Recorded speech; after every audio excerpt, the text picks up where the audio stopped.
Алтай.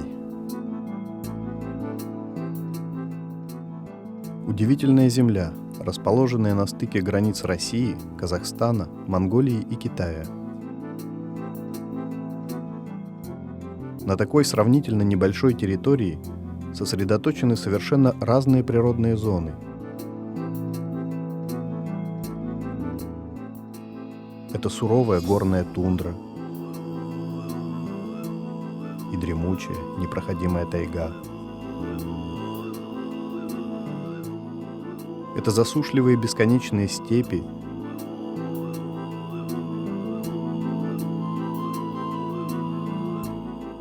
и неприступные, покрытые ледниками горы.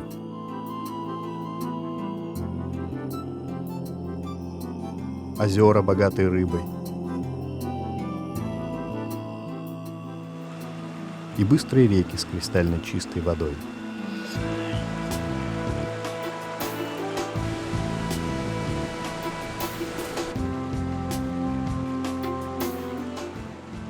Исконные жители этой земли не зря дали ей такое название.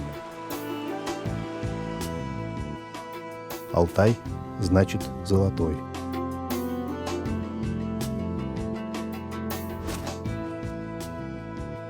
Богатейший животный мир этого края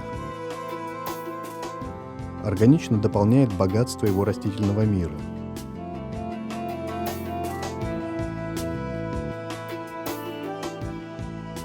И самобытная жизнь его народа продолжает благополучно соседствовать с его удивительной природой.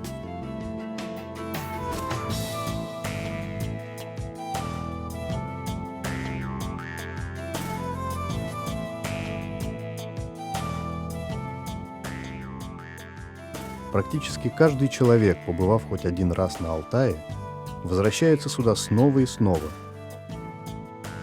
чтобы вновь почувствовать его красоту, его силу, его магическое притяжение.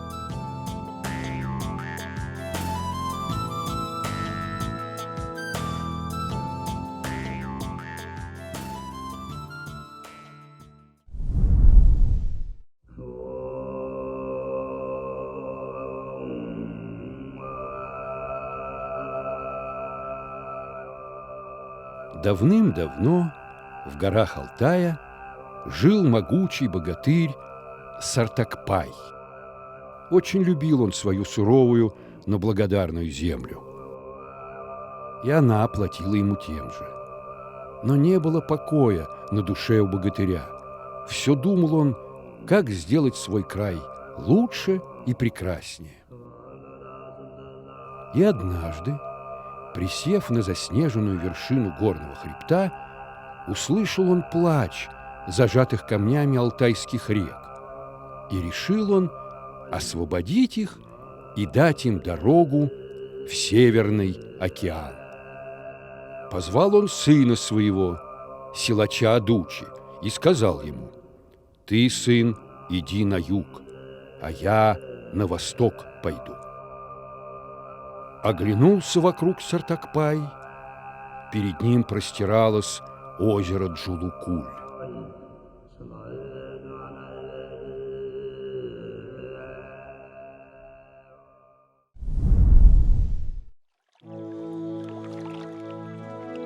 Озеро Джулукуль – второе по величине озеро Горного Алтая. В переводе с алтайского Джулукуль означает «летнее озеро». Озеро расположено на Чулышманском плато, на высоте 2200 метров над уровнем моря, под высокой стеной Шапшальского хребта.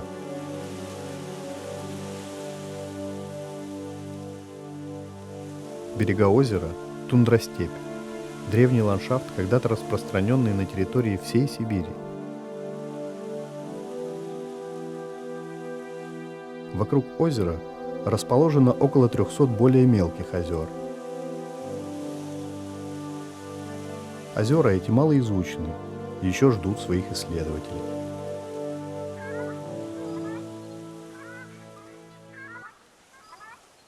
В летнее время воды Джулукуля привлекают огромное количество водоплавающих птиц. Здесь водится черный баклан и серебристая чайка. Заболоченные берега озера облюбовало несколько видов уток. Среди них нередок огарь, птица священная для алтайцев.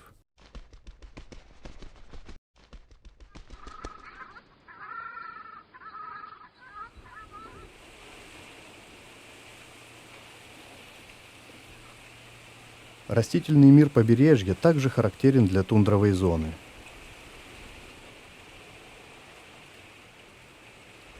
Карликовая березка и ива – самые высокие представители местной флоры.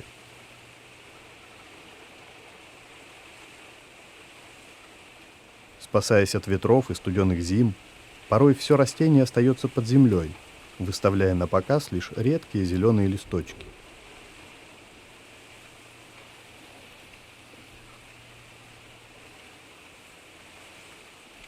Но, несмотря на суровость здешней природы, эти места также богаты целебными травами, которыми так славится Алтай.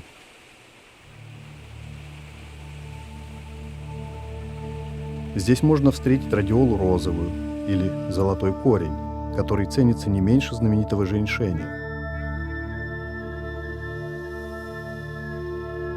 А на южных склонах холмов растет эфедра горная, растение, содержащее эфедрин, известное китайской медицине еще 5000 лет назад.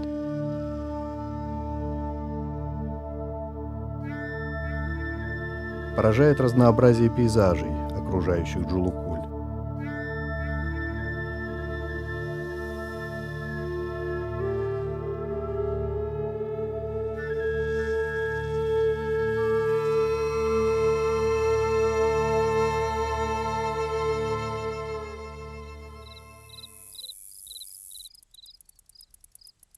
По соседству с горной тундрой расположены участки горной степи с присущими ей представителями степной флоры и фауны.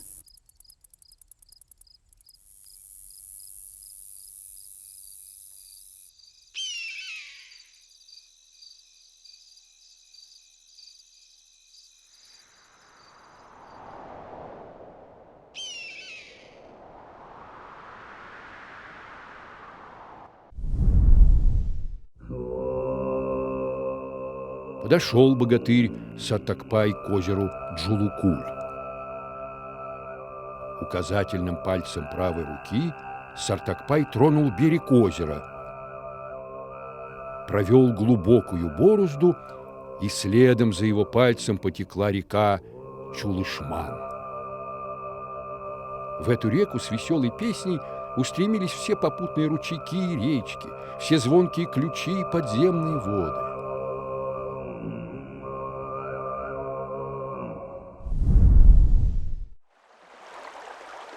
Река Чулышман блестящей лентой растянулась вдоль Шапшальского хребта.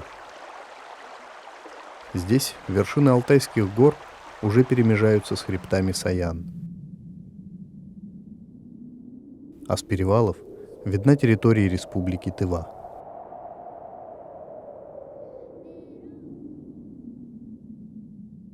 Вытекая из озера Джулукуль, Чулышман петляет по заболоченному, слегка холмистому Нагорью.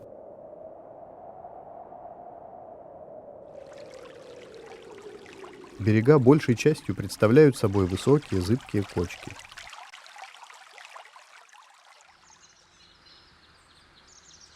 Но вскоре рельеф местности меняется. Река покидает высокогорную долину.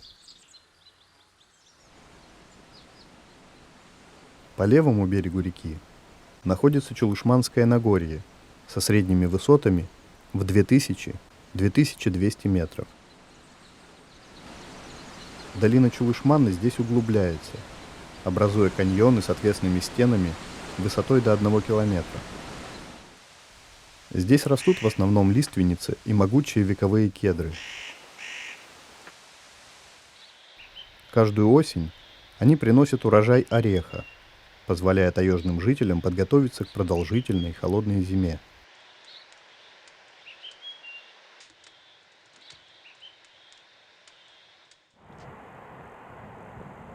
Тут нрав реки меняется.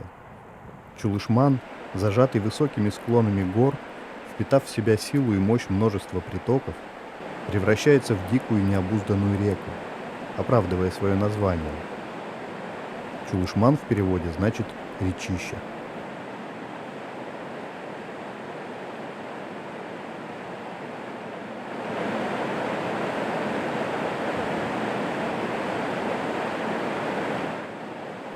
Многочисленные пороги и перекаты делают Чулышман весьма привлекательным для любителей водного туризма, рафтинга.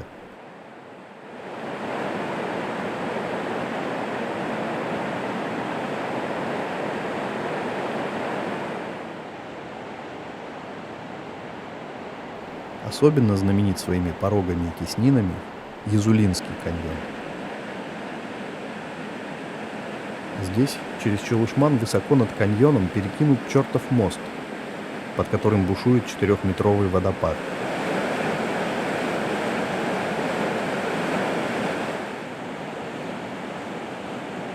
Его бурлящие потоки пробивают себе дорогу сквозь неприступные скалы. Этот порог классифицируется 6-й, самой высокой категорией сложности. Язулинский каньон – один из самых труднодоступных районов Горного Алтая.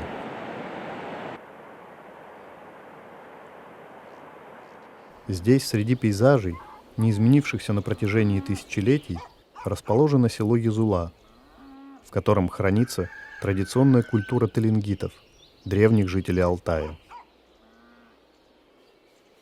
Человеческое время не стоит на месте, но традиции тут берегут.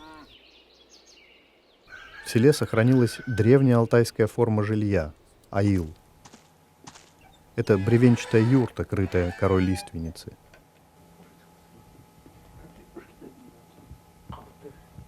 Аил для теленгитов не просто жилье. Это символ мироздания. А еще календарь, часы и барометр. В старину по лучам света и звездам, видимым через отверстия в крыше, люди довольно точно определяли время, а по дыму очага предсказывали погоду.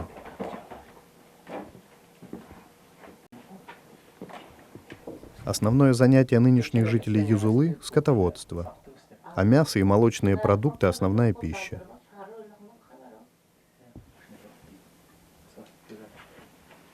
Главный напиток – чай, который пьют с солью и маслом, добавляя ячменную муку грубого помола – талкан.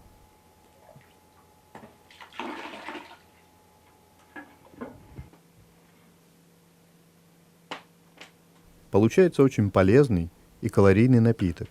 Им всегда угостят гостя, уставшего после долгой и трудной дороги.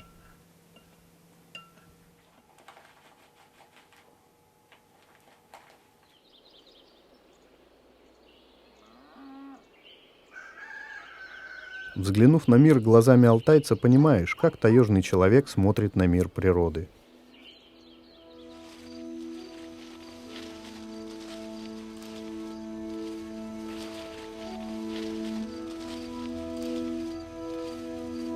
Казалось бы, суровые условия должны сделать отношение к ней предельно прагматичными, но на деле все обстоит иначе.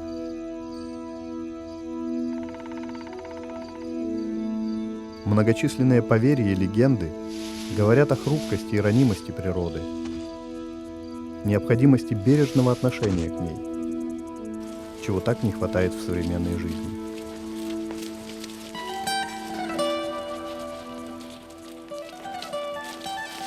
Алтайцы верят, что сколько ты возьмешь у природы, столько же она возьмет у тебя. Поэтому так важно не брать ничего лишнего и ненужного. Ведь рано или поздно придется отдавать.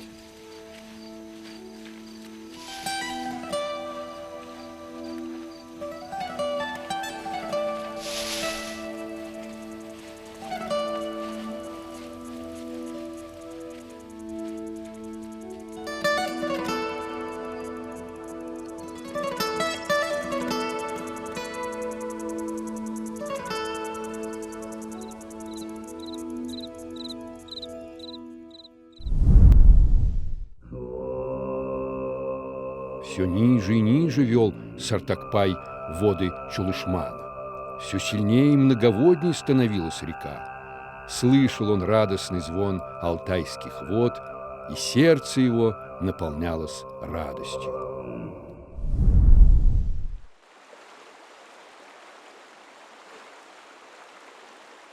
В своем нижнем течении Чулышман опять меняет свой характер.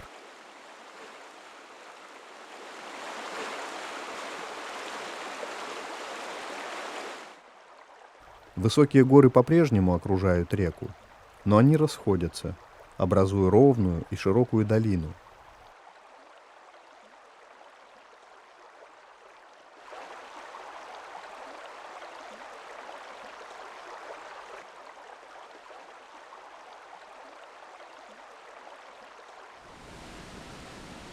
С высоких склонов гор устремляются к Чулышману многочисленные притоки. Протачивая узкие проходы в скалах, они срываются вниз шумными водопадами.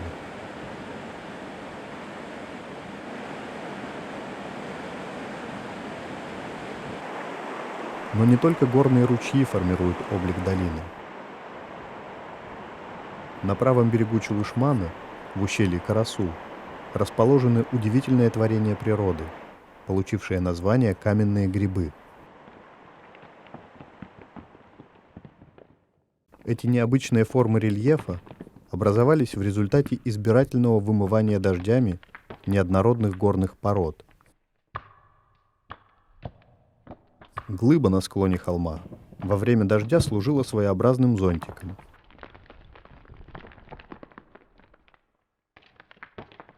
Более мягкая порода под глыбой вымывалась дождевой водой.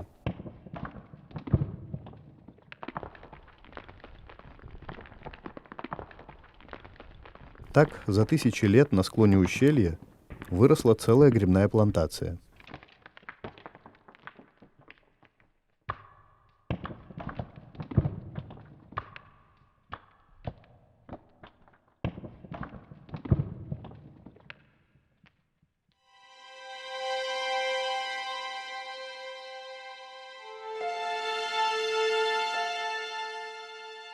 Пологие берега реки издревле использовались местными жителями в качестве пастбищ для скота.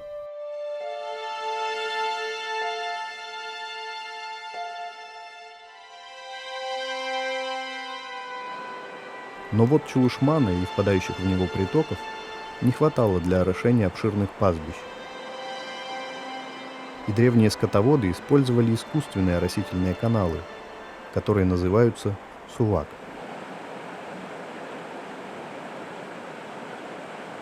Эта технология выдержала испытание временем. Сувак используется и поныне. Для распределения воды по пастбищу, как и столетия назад, строятся запруды из камней. Преграждая или открывая русло каналов, можно контролировать количество воды, добиваясь равномерного полива.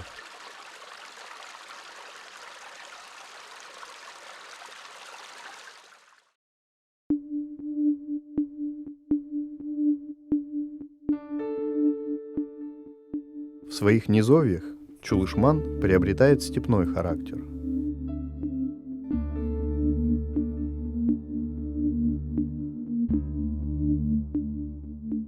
Преодолев от озера Джулукуль около 200 километров, река впадает в Телецкое озеро.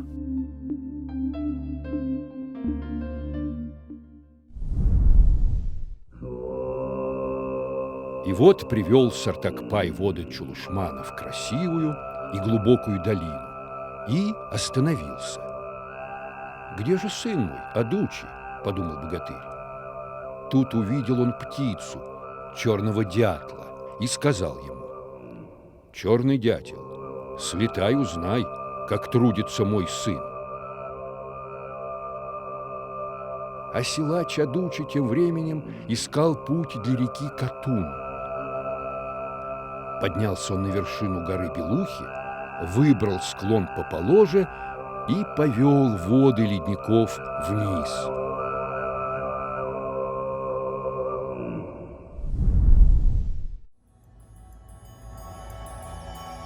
Гора Белуха – высочайшая вершина Сибири. Ее высота 4506 метров над уровнем моря. Даже летом ее склоны покрыты снежным покрывалом. Отсюда ее русское название. Алтайцы же называют ее Кадын-Бажи, что значит вершина Катуни. Двуглавая вершина горы гордо возвышается почти на границе Алтая и Казахстана. На южных склонах массива горы Белуха из древних ледников начинается река Катунь.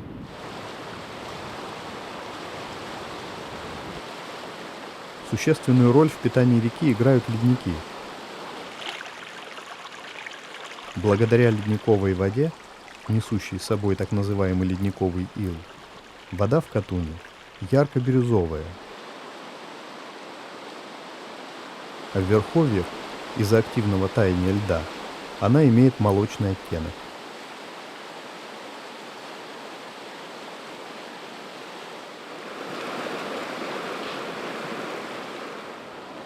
Ледниковый ил влияет на цвет воды в реке на всем ее протяжении, что хорошо заметно в местах впадения многочисленных притоков, несущих прозрачную воду.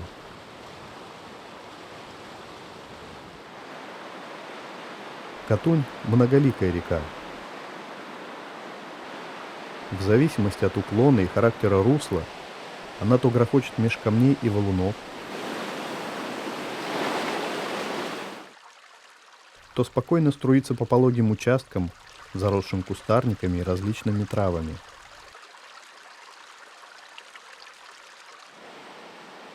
После впадения множества притоков река обретает свою подлинную силу и мощь.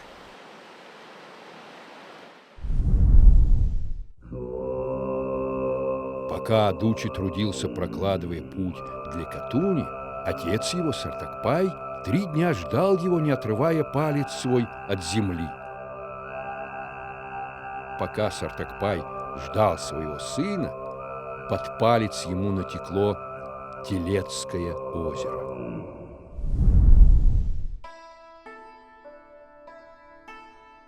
Телецкое озеро – самое большое озеро Алтая и второе по глубине в России после Байкала. Его глубина достигает 325 метров. Телецкое озеро лежит в глубокой и узкой межгорной котловине между горными хребтами Корбу, Алтын-Ту и отрогами Абаканского хребта на высоте 436 метров над уровнем моря.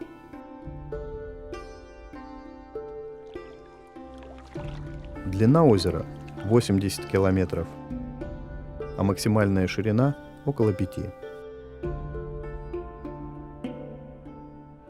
По вопросу происхождения котловины озера ученые спорят до сих пор. Однако большинство все же считает, что она представляет собой результат сложных природных процессов, в основе которых лежат тектонические движения земной коры.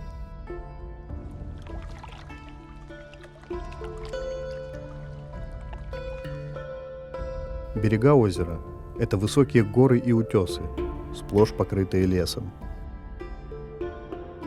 В большинстве своем они крутые и обрывисты и уходят в воду отвесными скалами.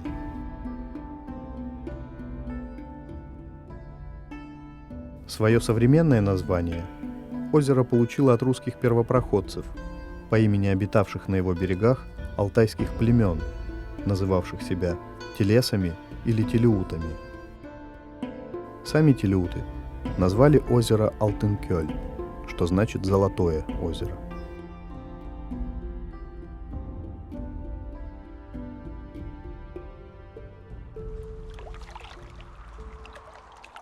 Географическое положение озера формирует своеобразный ветровой режим, который создает в его долине особый вид климата. Погода здесь очень переменчива. За день может поменяться несколько раз.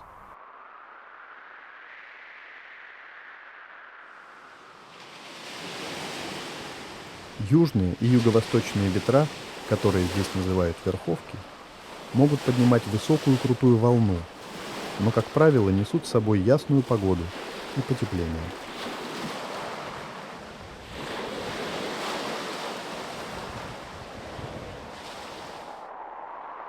Ветер, дующий в обратном направлении, называется низовка.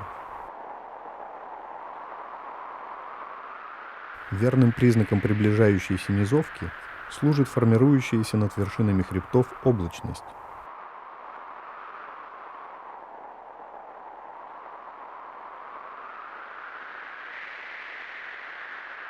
Этот ветер всегда сопровождается осадками, похолоданием, снегопадами зимой и грозами летом. А на вершинах хребтов, окружающих озеро, даже в августе дождь может перейти в снег.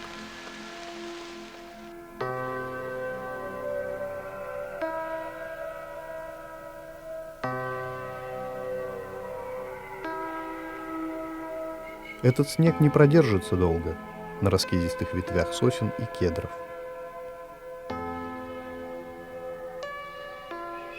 Но зима получила возможность напомнить о своем приближении.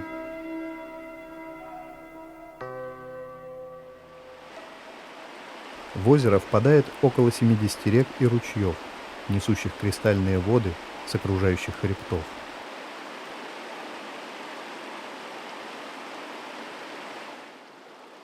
Вытекает же только одна река – Бия. Бия, сливаясь с Катунью, образует Обь, одну из самых длинных рек Сибири.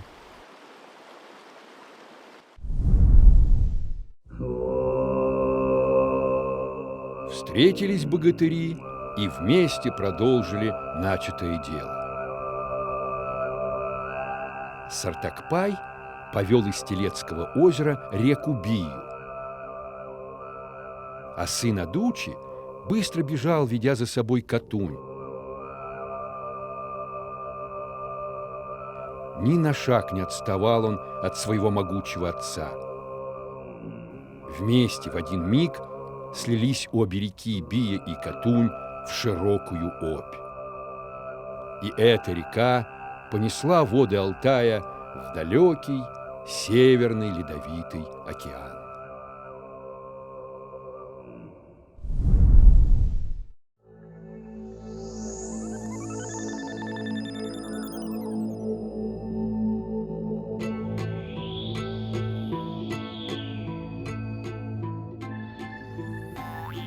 Старики на Алтае говорят: мир устроен так, что одинаковое в нем притягивается к одинаковому. Добро к добру. Сила к силе. Печаль к печали. Радость к радости.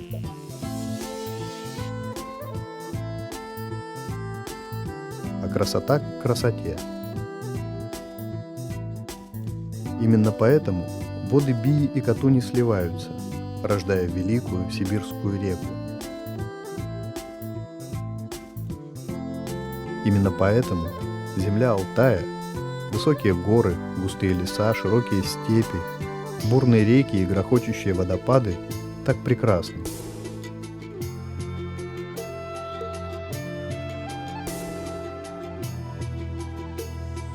Именно поэтому так прекрасны озеро Джулукуль и Телецкое озеро, соединенное рекой Чулышман. Им известно это притяжение красоты. Ведь одинаковое притягивается к одинаковому,